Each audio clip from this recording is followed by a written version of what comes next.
ইসলামপুরের ক্ষুদিরাম পল্লীতে দুঃসাহসিক চুরি, ফাঁকা বাড়ি থেকে সোনা সহ মূল্যবান সামগ্রী উধাও। উত্তর দিনাজপুর জেলার ইসলামপুর বিধানসভার ক্ষুদিরাম পল্লীতে চুরির ঘটনায় চাঞ্চল্য ছড়িয়েছে। অভিযোগ, বাড়িতে কেউ না থাকার সুযোগ নিয়ে দুষ্কৃতীরা ঢুকে প্রায় 3 থেকে 4 ভরি সোনা সহ একাধিক মূল্যবান সামগ্রী চুরি করে নিয়ে যায়। স্থানীয় সূত্রে জানা গিয়েছে, বাড়িটি বেশিরভাগ সময় ফাঁকা থাকতো। সেই সুযোগ নিয়ে দুষ্কৃতীরা বাড়ির গেট ও দরজার তালা ভেঙে ভেতরে ঢোকে।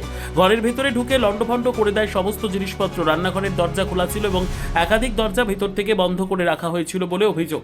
বাড়ির মালিক এসে প্রথমে গেটের লক খুলতে না পেরে পাশের দিক দিয়ে পাঁচিল টপকে ভেতরে ঢোকেন। এরপর তিনি দেখতে পান তালা ভাঙা এবং ঘরের ভেতরের সমস্ত জিনিসপত্র ছড়িয়ে ছিটিয়ে রয়েছে।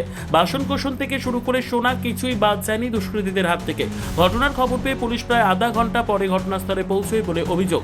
এলাকাবাসীর দাবি, থানার একেবারে কাছাকাছি এলাকায় এমন চুরির ঘটনা নিরাপত্তা নিয়ে বড় প্রশ্ন তুলে দিচ্ছে। এই ঘটনার তদন্ত শুরু করেছে ইসলামপুর থানার পুলিশ। তবে শহরের কেন্দ্রস্থলে এমন দুঃসাহসিক চুরির ঘটনায় আতঙ্কে রয়েছেন স্থানীয় বাসিন্দারা। সংবাদটি নিবেদন করছেন স্বস্তিলোক উৎসব ভবন, গঙ্গারামপুর, দক্ষিণ দিনাজপুর। থেকে লক ছিল, তার লকটা কেন খুলছে না, তো ভেতরের লকটাকেও লাগিয়ে দিচ্ছে সামনে গেটের। তো তারপর আমি ওই দিক দিয়ে পাশ দিয়ে পাঁচিল টপকায় ঢুকলাম, ঢুকে গেটটাকে খোলার পরে তা আমি গলির দিকে চলে গেলাম। গলি থেকে যাওয়ার পরে এই দরজাটাও দেখতে খুলছে না, পরে দেখতে ভাঙা আছে, তালাটা ভাঙা আছে। তো ওই দিক দিয়ে দেখলাম ওই রান্নাঘরের ওই দরজাটা খোলা। ওইদিকে ঢোকার পরে এই দরজাটাকেও বন্ধ করে দিয়েছে ভেতর থেকে। বন্ধ করার পর আমি এই দরজাটাকে খুলে তখন দেখছি, তখন আমি বললাম যে এমনি ব্যাপার, জামাইকে ডাকলাম। হ্যাঁ, পুলিশ এসেছিল। কখন এসেছিল? পুলিশটাই মানে আধা ঘন্টা হচ্ছে। মানে আপনাদের কোনো 3 থেকে 4 ভরি মনে ছিল। বোমা আসছে, ওরা জানে, ওর লক করে ভেঙেছে। আর এখন কাগজপত্র কি আছে এখন আমার কি সব দেখা হয়নি, হাত লাগানো হয়। সর্বোত্তম সুযোগ সুবিধা রয়েছে আতিথেয়তায়।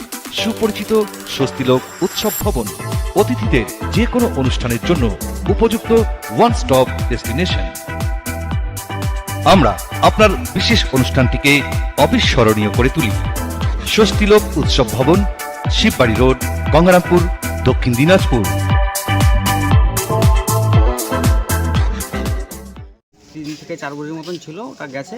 এখনো অনুমান করা হচ্ছে এটা, কিন্তু যতক্ষণ না আমার শালার বউ আসছে ততক্ষণ কিছু বলা যাচ্ছে না। আর কাগজপত্র হচ্ছে আমার শ্বশুরমশাই বললো যে এখনো ধরে দেখা হয়নি কিছু, কেন আমরা ছুতে পারবো না জিনিসগুলা, ব্যাপারগুলা, ওই জন্য আমরা তদন্তের স্বার্থে আপনারা এখন জিনিস না। ঠিক, অনেক ধন্যবাদ। আপনার নাম? আমার নাম বিপুল পোদ্দার, বাড়ি দেশবন্ধুপাড়া। এটা শ্বশুর বাড়ি? এটা আমার শ্বশুর বাড়ি। ঠিক, অনেক ধন্যবাদ। ব্যুরো রিপোর্ট, উত্তর বাংলা সংবাদ।